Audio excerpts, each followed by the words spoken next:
Dear viewers, as you know कि मैं एक पेंटिंग बना रहा हूँ जो कि अजंता एलोरा की गुफाओं जो हैं उनसे प्रेरित एक कंपोजिशन है। ये कंपोजिशन मेरा खुद का ही है और इस कंपोजिशन में अभी हमने सबसे पहले ट्रेस किया, फिर इसमें एक यूनिफॉर्म कलर जो है, मोनोक्रोम जो कलर है वो इसमें डाल दिया है। बाद में इसकी शेड्स पे हम काम करेंगे। अभी मैं क्या कर रहा हूँ, क्योंकि मैंने इसका ब्लेंडिंग का एक वीडियो डाल रखा है जिसमें आप देखिए कि ब्लेंडिंग हम कैसे करते हैं। लेकिन इस वीडियो में क्या दिखा रहा हूँ मैं कि ब्लेंडिंग के बाद हमने क्या किया कि इसमें जो इसकी आउटलाइंस हैं उन आउटलाइंस को हम कंप्लीट करने जा रहे हैं। जैसे कि तुम देख रहे हो कि मैंने अभी तक यहाँ तक कर दिया है जो आपका आउटलाइन कंप्लीट कर दिया है। अब मैं इधर के सेक्शन में दिखा रहा हूँ क्योंकि ये प्रोसेस एक ही रहता है, टोटल प्रोसेस एक ही रहता है। आप एक चीज़ को सीख लेंगे तो थ्रू आउट द पेंटिंग हमने सेम चीज़ करनी है। अब हम क्या कर रहे हैं कि इसमें यहाँ दिखा रहे हैं कि जो ये बैकग्राउंड मैंने लिया था, इसमें आपका ब्लू बैकग्राउंड मैंने लिया था। और एज यू नो कि ब्लू बैकग्राउंड में जब हम करते हैं और वो आपकी वेट होती है जिस कंडीशन में, उसी कंडीशन में यदि हम उसमें येलो मिलाएं और तो वो क्या हो जाता है, ग्रीन कलर में कन्वर्ट हो जाता है। ऐसे ही मैंने यहाँ पर ब्लेंडिंग करने की कोशिश की है। तो कुछ पार्ट अभी ब्लेंडिंग का कंप्लीट नहीं है, वो छोटा हुआ है। जैसे आप यहाँ देख रहे हैं there are the some passage, ये पैचेज जो हैं वो धीरे धीरे ख़त्म हो जाएंगे जब हम इसमें काम करेंगे, क्योंकि अभी गीला है बिल्कुल। और तुमको पता है कि जब हम किसी गीली पेंटिंग के ऊपर आपका लिंसेड ऑयल डालते हैं तो वहीं उस पोर्शन में एक वाइट जो है पार्ट आ जाता है, नीचे का दिखाई देने लगता है जो हम जैसे हमने लगा रखा होता है। क्योंकि ये लेयर बाय लेयर काम है। अगर ये लेयर जब ये लेयर सूख जाएगी तो उस पर सेकंड लेयर देंगे तो तब जाके ये पेंटिंग और भी अच्छी नज़र आएगी। अभी क्या है कि फर्स्ट लेयर ही है, अभी हम फर्स्ट लेयर में इसको ब्लेंड कर रहे हैं। अब मैं आपको सिखा रहा हूँ कि आउटलाइन, जैसे कि तुम देख रहे हो कि यहाँ पे मैंने डिफरेंट शेड्स लिए हैं। ये गोल्डन शेड्स में यहाँ पर है। तो गोल्डन शेड्स को बनाने का तरीका क्या है वो भी जाके आप आपके प्रवीण आर्ट एकेडमी में देखिए कि उसमें भी मैंने आपको दिखा रहा है गोल्डन शेड्स कैसे बनाएं। तो गोल्डन शेड्स बनाने के लिए सबसे पहले तो आपको पता ही है कि आपका बर्ड सियाना को येलो, किसी भी येलो में डालते हैं तो वो आपकी अलग अलग शेड्स आपको मिलती हैं, ठीक है। जैसे आपका प्योर गोल्ड की शेड मिलती है, शेड्स मिलती हैं। अभी मैं, क्योंकि ये जो हमारा ब्लू ग्राउंड है ये अभी ड्राई होने को है, थोड़ा टाइम इसमें है। अभी 80% ये सूख चुका है। इससे पहले ये कम्प्लीटली सूख जाए तो मुझे इसका जो ये मैं बैकग्राउंड में जो आपका यहाँ पर जो इसके ब्लेंडिंग कर रहा हूँ वो ब्लेंडिंग कंप्लीट हो जाएगी जब मैं इसके इस वाले सेक्शन को कर दूँगा जो कि ये आपका आउटलाइन है। तो आउटलाइन में देखिए मैं आउटलाइन में क्या कर रहा हूँ कि इस की आउटलाइन को कंप्लीट करने के लिए, जैसा कि पता है कि यहाँ पर ब्लू कलर है तो मैं यहाँ थोड़े पैचेस डिफरेंट कंडीशन पोर्शंस पे लगा दे रहा हूँ, क्योंकि ये इसको येलो में कन्वर्ट कर देगा।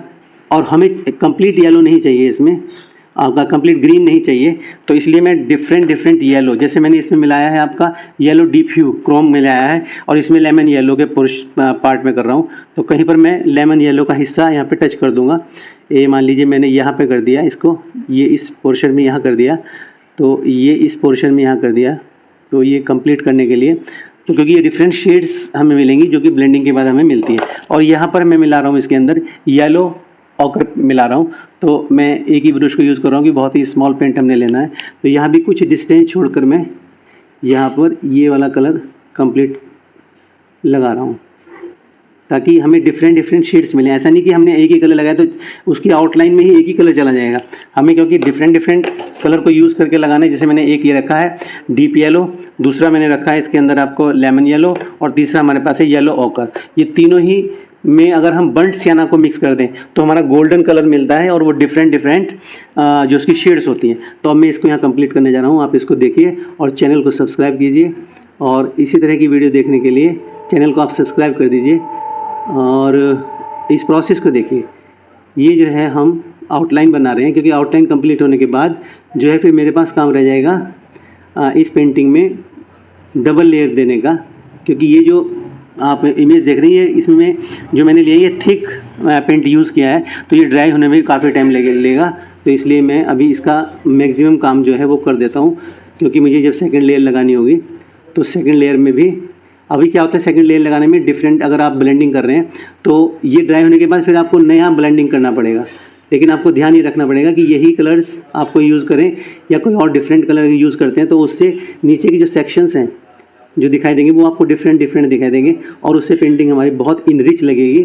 तो इसलिए आप ये बात का ध्यान रखें कि हमेशा ब्लेंड करते समय पहले सूखने से पहले उसको आप ब्लेंड कर दें और उसके बाद फिर उस पर सेकेंड लेयर चलाएँ तो सेकेंड लेयर में डिफरेंट कलर आप दे सकते हैं। यही कलर देंगे तो क्या रिच हो जाएगी बिल्कुल, क्योंकि ये अनइवन फॉर्म होता है बिल्कुल। जब हम किसी को करते हैं ब्लेंडिंग करते हैं तो अनइवन मतलब फॉर्म में क्या होगा कि नीचे की जो सरफेस दिखाई देता है बहुत ही अच्छा दिखाई देता है। तो और हमेशा ये कागज़, ये आपका क्लॉथ अपने पास रखिए, क्योंकि छोटे छोटे जो डस्ट पार्टिकल हैं वो पेंटिंग को ख़राब कर देते हैं। ठीक, तो व्यूवर्स आप मेरे चैनल के साथ बने रहिए, चैनल को सब्सक्राइब करिए। और इस तरह ही थ्रू आउट द पेंटिंग हमें सेम प्रोसेस को अप्लाई करना है। और दो तरीके रहते हैं आपके कि या तो हम बाद में आउटलाइन कर लें या फिर हम शुरू में ही आउटलाइन को कंप्लीट कर लें, तो वो भी एक तरीका है। क्योंकि ये मेरे मोनोक्रोम पेंटिंग बना रहा हूँ तो इसमें ये जो है जिसकी आउटलाइन आएगी, इसलिए ये जो आउटलाइन के अंदर का जो पार्ट है, जो इमेज का पार्ट है, उसमें मुझे इसके शेड्स देने होंगे। तो शेड्स के लिए मैं इसी कलर में ब्लैक कलर मिला दूंगा तो उसके डिफरेंट शेड्स हमें मिल जाएंगे। ठीक है, अभी हम इसमें ये वाला पार्ट हम कर रहे हैं जो बीच का सेक्शन है, यानी कि छूटे ना ये। और क्योंकि जब तक आप पेंटिंग सूखती नहीं ना तब तक वो नीचे का जो क्लॉथ है उसमें या फिर लाइट पड़ने से जो छोटे छोटे पार्टिकल्स दिखाई देते हैं, गैप दिखाई देता है, वो कैनवास के होते हैं और हमारी पेंटिंग जो है वो अच्छी नहीं लगती जब उसका हम फोटोग्राफ लेते हैं। लेकिन पेंटिंग तो सूखने के बाद ही पता चलती है कि पेंटिंग किस तरह की बनी है। तो ये मैंने यहाँ का पोर्शन कर दिया। अब देखिए ये मैंने जो हिस्सा लगाया है मैं अभी यहाँ पे कर रहा हूँ, तो क्योंकि नीचे का भी जो कलर है, जो ब्लू है, वो अभी गीला है, यानी कि 20% वो अभी वेट कंडीशन में है। तो इसलिए जब हम इस पर येलो कलर डालेंगे तो एक नया कलर बन जाएगा जो कि ग्रीन कलर होगा। और अगर अब पता है कि हम डिफरेंट येलो लेंगे और उसमें ब्लू कलर मिलाएंगे तो डिफरेंट तरह के शेड्स मिलेंगे हमें ग्रीन के। उसको हम वैसे भी अगर अब इसमें हम वाइट मिला दें तो वो टिंट बन जाएंगे, ब्लैक मिलाएंगे तो वो क्या बन जाएगा, आपका शेड्स बन जाएंगे। तो देखिए ये वाला पार्ट मैं यहाँ पे कर रहा हूँ और धीरे धीरे जब सेकंड लेयर बनेगी इसकी तो इसमें पेंटिंग में जान आ जाएगी। तो अभी आप मुझे देखें आपको कैसी लग रही है, अच्छी लग रही है तो लाइक करें, शेयर करें और मुझे इसका फीडबैक दें। अगर कहीं मैं गलत कर रहा हूँ तो मुझे बताने की कोशिश कृपा करें, ताकि मैं और अच्छी पेंटिंग्स आप लोगों के लिए बनाऊं। और इसी तरह आगे बढ़ते रहिए, काम करते रहिए, क्योंकि एक लर्निंग प्रोसेस है और लॉन्ग प्रोसेस है। पेंटिंग के काम को हम जीवन भर सीख सकते हैं, कोई इसमें मास्टर नहीं है, सब इसमें न्यू कमर्स हैं।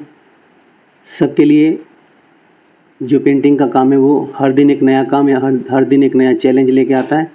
तो आप पेंटिंग को इसी तरह सीखते रहिए डे बाय डे और आगे बढ़ते रहिए। Thanks for watching.